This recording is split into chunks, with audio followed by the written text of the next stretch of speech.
وبتبدأ أحداث فيلمنا سنة 1989 وبنشوف جاك واللي بنعرف إن هو أبو دوم، وبنعرف كمان إن هو متسابق محترف، وبيكون في المشهد ده في سباق ومعاه ابن دوم وكمان ابن جيكوب، وبيكون جيكوب مسؤول عن صيانة العربية، وبنشوف جاك وهو بيسأل ابن دوم وبيستشيره يعمل إيه عشان يفوز بالسباق ده، وابن دوم بيبدأ إن هو يقوله نصايح وكمان بيحذره من المتسابق واللي بيكون اسمه ليندر لأنه متسابق قوي جدا. وبيبدأ السباق وفي الجولة التانية بنشوف ليندر وهو سايق بسرعة جنونية واللي بيخبط في الجدار، ولكنه بيقدر ان هو يلم نفسه وعربيته ما بتتأثرش، وبيرجع على طول ان هو يخبط عربية جيك وبيطير عربية جيك في الهواء وبتولع، وللأسف جيك بيموت جواها وبيكون قدام دوم وجيكوب. وبترجع للوقت الحاضر وبيكون دوم عايش مع أسرته في هدوء بعيد عن المشاكل، وبتكون أسرته صغيرة جدا وبتتكون من ليتي مراته وبراين ابنه. وفي يوم بيلاقوا عربية جاية عليهم من بعيد، وساعتها بيطلب دوم من براين ابنه ان هو يدخل جوه، وبيروح هو وليتي مراته علشان يجيبوا الأسلحة، ولكن بيندهشوا لما بيلاقي اللي في العربية دول أصحابهم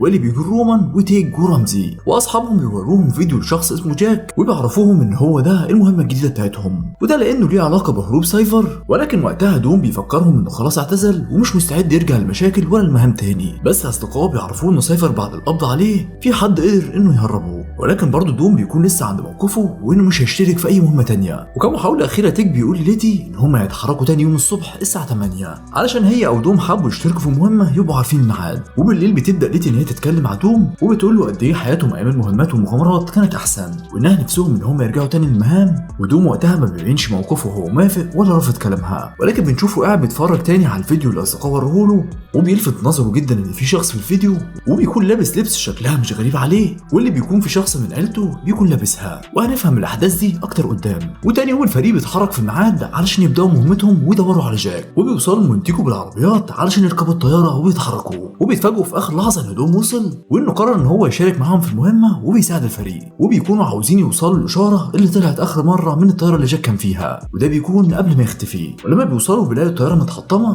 والصندوق اللي طالع منه الاشاره بيكون مقفول، ولما بيفتحوه بيلاقوا ان في حجر لونه اسود وكانه جزء من جهاز، ولكن فجاه بتضرب عليهم نار كتير وبيبداوا ان هم يتبادلوا النار مع اللي بيضربوا عليهم، وبيكون باين ان الناس اللي بيضربوا عليهم نار دول كانوا متوقعين ان هم يوصلوا في الوقت ده، والناس اللي ضرب عليهم نار بيعملوا معاهم مطارده وبيقدروا ان هم يسحبوهم لمكان مليان الغام. وساعتها دوم بياخد باله وبينبه زمايله على سلكي انهم لازم يمشوا على سرعه 130 كيلو في الساعه، لان السرعه لو اكتر من كده اكيد مش هيعرفوا يتفادوا الالغام، وبينجحوا كلهم ان هم يعدوا من الالغام من غير اي اصابات، ما عدا رومان اللي بتكون عربيته بطيئه وبيغرز في اللغم وبتنفجر بيه، وبيتحشر في الاخر بعربيته من الجبلين وتحتيه بيكون موجود لغم، وبتكون العربيه هتقع على اللغم، ولكنه بيقدر ان هو يلحق نفسه وبينط على طول من العربيه قبل ما هي تقع على اللغم وتنفجر. والناس اللي بيطاردهم بيكملوا مطارده مع دوم وليتي، واللي بيقدروا بعد كده ان هم يهربوا، ولكن فجاه بتيجي عربيه وبتطير ليتي، ولكن دوم بيتدخل في اخر لحظه وبينقذها، والجهاز اللي لقوه جوه طياره جاك كان مع ليتي، ولكن لما العربيه خبطتها وقع منها. وفجاه بيظهر جيكوب واللي بنعرف انه اخو دوم، وبيكون لابس السلسله اللي كانت في الفيديو واللي دوم اتفرج عليه، وبيقدر جيكوب ان هو ياخد الجهاز اللي وقع من ليتي وبيهرب. وبنرجع تاني لتيج وباقي الفريق واللي بيقدروا ان هم يعدوا من على الجسر المتكسر، وبينجحوا في ده قبل ما الجسر بينهار، وبيبدا دوم مطارده مثيره مع جيكوب علشان ان هو يقدر يرجع منه الجهاز اللي اخده من ليتي. وفجاه بتظهر طيارات في السماء واللي بتبدا ان هي تطارد دوم بالصواريخ، وفجاه بنشوف جيكوب بيزود سرعه عربيته وبيخليها جنونيه، وبتيجي طياره فجاه وبتاخد عربيته جواها، ودوم بيحاول ان هو يهرب باقصى سرعه في عربيته، وبينجح ان هو يشبك حبل الجسر في العربيه بتاعته، وبيعدي الناحيه الثانيه من الجسر بعجوبه، وبيتجمع الفريق كله مره ثانيه. ورمزي بتلفت نظرهم ان واضح ان الناس اللي طردوهم كانوا متوقعين انهم يجوا في الوقت ده، وده معناه ان هم متراقبين ومسبوقين بخطوه. وبيسالوا ساعتها دوم عن جيكوب، وبترد ليتي وبتقول لهم ان ده بيكون اخو دوم، وبنشوف جيكوب وهو بيوصل مقره واللي بتكون سايفر هناك، وبتتكلم مع جيكوب وبتقول له انت كده وصلت لنص السلاح، ولكن لازم انك تلاقي بيها الحجر علشان تقدر تستخدمه. وبتتكلم مع الكل اللي في المقر وبتعرفهم كمان ان ده سلاح خطير جدا، وانه كان لازم ما يظهرش قبل 50 سنه من دلوقتي. وسايفر بتعرف جيكوب بالمكان اللي هيقدر يلاقي فيه نص السلاح التاني، وعلى طول بنروح لدوم وفريقه وبيوصل مخبأ من مخابئ جاك، وبتظهر مايا اخت دوم وبتقول له زي ما انت اخويا جيكوب كمان اخويا، وبتترجى دوم ان هو يضمها مع الفريق علشان تحاول تحل المشاكل اللي بينه وبين جيكوب. وطبعا دوم بيكون رافض وبيقول لها انت كده ممكن تخاطري انك ممكن تخسري عيلتك كلها، ولكن بعد ما بتفضل مايا ان هي تترجاه بيوافق دوم وبتنضم مايا لفريق دوم. وبتبتدي رمزي تتكلم مع الفريق عن الحجر، وبتتكلم كمان عن الجهاز اللي بيحاول جيكوب انه يوصل له، وبتعرفهم ان الحجر ده جزء من مشروع ايريس، وانه لما يتفعل هيبقى عنده القدره على اختراق اي حاجه والتحكم باي سلاح سواء نووي او غيره. ومش بس كده، لا كمان هيقدر ان هو يسيطر على اي جهاز موجود في العالم. وكلهم ساعتها بيحسوا قد ايه ان الوضع خطير، ودوم بيقول لهم ان احنا لازم نتفرق ونوصل للجزء الثاني قبل جيكوب. وبيرجع بعدها دوم بالذاكره وبيفتكر بدايه خلافه مع جيكوب، وكانت البداية بعد موت أبوه، ولما كان دوم بيفحص عربية أبوه بعد السباق وعرف إن سبب انفجار العربية كان في خلل في وحدة الإطفاء واللي خلت المحرك يكون أضعف. وساعتها فضل يلوم اخوه جيكوب ويقول له ان ابوه مات بسببه، وبيفتكر ان هو وقتها حكم على اخوه جيكوب بحكم قاسي وطلب منه ان هو يعملوا مع بعض سباق، ولو جيكوب كسب السباق ده هيعدي موضوع بتاع موت ابوه. ولكن في حاجه حصلت، ولكن لو دوم كسب السباق هيكون مش عاوز يشوف وش جيكوب تاني. وبيبدا السباق وبيكون طول السباق تقريبا متكافئين، ولكن في نهايه السباق بيقدر دوم انه يكسب. وساعتها جيكوب بيكمل طريقه بالعربية ومش بيرجع البيت تاني ابدا، ولا دوم بيشوفه من يوميها. وبيعرف بعد كده دوم ان جيكوب في لندن، وبيكون دوم مهتم انه يحسن جودة العربيات اللي معاهم، فبيبعت تيج ورومان لألمانيا علشان يجيبوا من هناك عربيات احسن. ولما بيروحوا هناك لألمانيا بيشوفوا مجموعة من الناس واللي بيكونوا بيعملوا تجربة على عربية متعدلة، وبيكونوا مركبين على العربية دي محرك صاروخي وبيخلوها تسابق طيارة، وبيكونوا فرحانين جدا بالعربيه وبيقولوا انها قدرت انها تسابق الطياره. ولكن رومان اللي بيكون واقف وبيتفرج عليهم بيقول لهم ان ده ما حصلش وان الطياره كانت اسرع. وساعتها الناس اللي بيعملوا التجربه بيقولوا ان ده مش مهم، المهم عندهم ان العربيه ما انفجرتش بالرغم من الحراره العاليه دي، ولان العين فلقت الحجر فالعربيه بتنفجر بعد ما بيقولوا كده على طول. والناس بعد كده بيسالوهم عن سبب وجودهم في المانيا، فبيعرفوهم ان هم من طرف دوم وجايين يساعدوهم وياخدوا عربيات احسن. وساعتها الناس على طول بيساعدوهم وبيدوهم عربيات. ومايا وليتي بيكونوا في طوكيو ومهمتهم ان هم يعرفوا هان مات ولا لسه عايش. وفجاه بتظهر إيلي واللي بيهاجمهم مجموعه من الرجاله، ولكن مايا وليتي وإيلي بيتحدوا بعض وبيقدروا ان هم يضربوهم. وبنشوف ليتي وهي بتضرب واحد وبتاخده وبتنط بيه من الشباك، وبتكون ليتي هتتقتل، ولكن فجاه بيظهر قناص وبيقتل كل اللي بيهجموا عليهم. ولما القناص ده بيقلع القناع بنعرف ان هو هان. ودوم بيكون موجود في لندن علشان عارف ان دي المدينه اللي موجود فيها جيكوب. وبيروح دوم لكويني واللي بنعرف انها ام ديكارت شو، وبتكون كالعاده في عمليه سرقه والشرطه بتطاردها، وبيقدر دوم ان هو يهربها. وبعدها بيسالها عن مكان جيكوب وبتقوله ان هي تعرف وهتوصل له، وبتوصل دوم عند قصر كبير وبتسيبه هناك. وساعتها دوم بيشوف اوتو شريك جيكوب والممول بتاع المشروع، وبيقدر دوم ان هو يوصل لجيكوب واللي بيقول له انا هديك عرض قريب من العرض اللي انت اديتوني زمان، وبيقول له انا هسيبك دلوقتي تمشي من غير ما اعمل لك اي حاجه. ولكن دوم بيتضايق وبيقول له انا اللي رحمتك المره اللي فاتت وما رضيتش اقتلك، ولكن هقتلك دلوقتي. وبيرفعوا المسدسات في وش بعض، وفجاه بتوصل قوات الانتربول وبتقبض على دوم وبيركبوا العربيه. ولكن في العربيه قوات الانتربول بتشيل الاقنعه، وبنكتشف ان دي مجموعه بنات بقياده واحده اسمها ليسا، وكانت مهمتها انها تنقذ دوم. وليسا بتدي دوم مسدس جيكوب وبتقول له من خلال المسدس ده والخصائص الحيويه اللي بتكون فيه تقدر انك تتعقب مكان بتاع جيكوب في اي وقت وفي كل مكان. وبنروح بقى لباقي الفريق واللي بيكون في ادنبرا علشان يلحقوا جيكوب ويمنعوه من الوصول للنص التاني من الحجر. وبتحاول رمزي انها تحدد مكان جيكوب عن طريق المسدس، ولكن بيحصل خلل في الاجهزه وكل الكاميرات بتتفصل، وبيضطر تيج ورومان ان هم يفضلوا يراقبوا المبنى بنفسهم ومن غير اي اجهزه. ولكن بنتفاجئ ان جيكوب جوه المبنى بالفعل، وكمان قدر انه يوصل النص التاني من الحجر.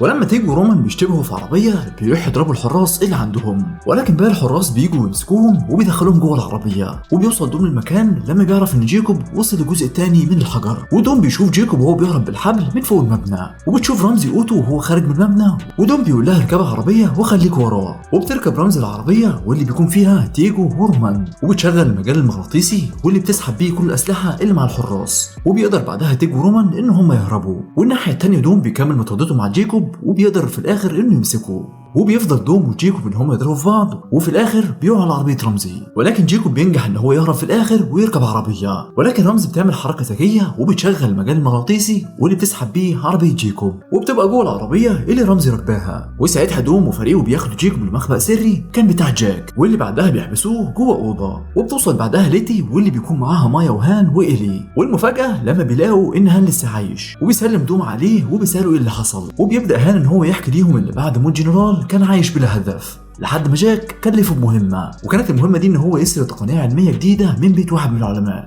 وبيعرفهم ان هو لما جه يخرج من بيت العالم العربيه بتاعته انفجرت ومات هو ومراته، ولكن بنته كانت لسه عايشه. ولكنها كانت هتموت، ولكنه انقذها في اخر لحظه، ومن يومها وهي عايشه معاه. وان لما العربيه اتقلبت جه ديكارد شو علشان يفجرها، بس دي كانت خطه من جاك علشان يفهم الكل ان هان اتقتل. وفجاه جرس الانذار بيرن، ودوم وفريقه بيشوفوا ان قوات اوتو جت المكان، وبتقدر قوات اوتو ان هي تحرك جيكوب. وجيكوب ساعتها بيقول له دوم ان انت نسيت حاجه مهمه، وان عارف المكان ده كويس جدا لاني كنت دايما بشتغل مع جاك. ولما بتيجي سيره السباق وموت جاك ساعتها بياكد جيكوب لدوم ان هو ملوش ذنب في موت جاك، وانه حتى ما اثرش في صيانه العربيه، وان جاك كان متعمد ان هو يخسر السباق ده بسبب الديون الكتير اللي كانت عليه. وعلى طول بياخد جيكوب إلي وبيمشوا، وبيتبقى كم واحد من رجاله اوتو علشان يقتلوا دوم وفريقه. ولكن دوم بيشغل المجال المغناطيسي واللي بيسحب كل الاسلحه اللي مع الرجاله وحتى الفتيل بتاع القنابل المسيله للدموع، وعلى طول كل الفريق بيهرب والقوات بتكون وراهم. وللاسف دوم مش بيلحق ان هو يهرب، ولكنه بيضحي بنفسه وعلى طول بيقفل الباب علشان ليتي تقدر تهرب. وبيقدر دوم ان هو يضرب بقيه رجاله اوتو اللي كانوا موجودين، وعلى طول بيخرج ويجري على الجسر وبيقع في الميه، ولكن ليتي بتنقذه. وبنشوف بعد كده رمزي وهي بتتكلم مع فريقها وبتعرفهم ان جيكوب بكده بيكون كمل اللوحه وبقى معاه كل اجزاء الجهاز، ومش فاضل بس غير ان هو يتوصل بالقمر الصناعي وبيتحكم بالجهاز. وللاسف لما ده يحصل محدش في الدنيا هيقدر يوقفه. وساعتها دوم بيقول لهم ان احنا لازم نعمل مستحيل علشان ده ما يحصلش. وبنروح بعد كده لجيكوب واوتو وهم واقفين وبيراقبوا الصاروخ اللي طالع بالقمر الصناعي للفضاء علشان يقدروا عن طريق ان هم يتحكموا في الجهاز ويسيطروا على العالم كله. وبنشوف إلي وهي بتحط الحجر في الجهاز، وفعلا الحجر بيشتغل، وما بيكونش فاضل بس غير ان القمر الصناعي يوصل للفضاء وبيتوصلوا بيه علشان الجهاز يتفعل. وبنشوف بعدها رومان وتيج وهم راكبين عربيه معدله على طياره ومتجهين للفضاء، ولان مفيش حل لتعطيل القمر الصناعي غير التعطيل اليدوي. وبننزل تحت على الارض وبنشوف ليتي مع دوم وهان ومايا، وبتكون مهمتهم الهجوم على العربيه اللي بتتحكم في القمر الصناعي علشان يقدروا ان هم يعطلوا الاتصال اللي يحصل بين العربيه والقمر الصناعي. واول ما بيقربوا من عربيه التحكم بتبدا العربيات الحراسه انها تطاردهم، وعلى طول بتضرب عليهم النار. وساعتها دوم بيشغل المغناطيس وبيقدر ان هو ياثر على التحكم، وبيقدروا بعدها انهم يحرروا إلي. وبنشوف اوتو وهو بيقول لجيكوب ان الهوايات بتاعت العربيه فيها حاجه بايظه، وبيطلب منه هو يطلع ويصلحها في نفس الوقت اللي العربيه بتكون ماشيه فيه. واول ما بيطلع جيكوب على سقف العربيه اوتو بيعرفه انه ضحك عليه، وان كل اللي حصل ده كان خطه من سايفر علشان تستغل جيكوب ويوصلهم للحجر. وساعتها بيلاقي جيكوب راجل ضخم وبيهجم عليه علشان يضربه،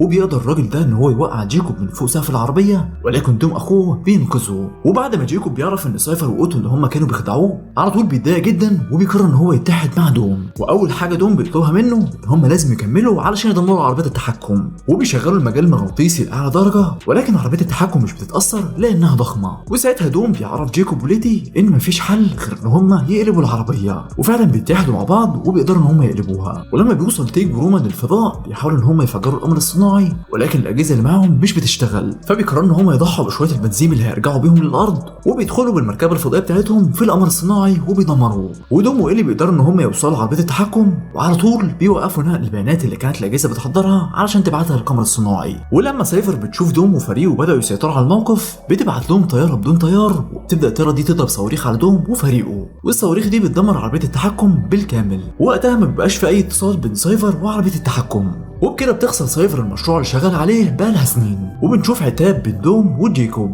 والعتاب ده بينتهي بانهم يصالحوا بعض، وكمان جيكوب بيدي اخوه مفتاح عربيته، وبيقدر تيج ورومي ان هم يوصلوا لمحطه فضاء دوليه وبيساعدوهم وبينقذوهم. وبيتجمع دوم كالعاده مع فريقه في الاخر علشان يحتفلوا كعيله واحده. وفي اخر مشهد بنشوف شو وهو بيعذب جاك وبيضربه كانه كيس ملاكمه، وبيظهر هان علشان ينتقم من شو على اللي عمله فيه قبل كده. وبكده يكون انتهى فيلمنا النهارده، ولكن اللي بتمنى ان هو ما ينتهيش هو دعمكم لينا. ويا ريت ما تنسوش تعملوا لايك وتشيروا الفيديو وسبسكرايب للقناه علشان تشوفوا كل جديد اول باول، واستنونا في افلام كتير جايه. وسلام.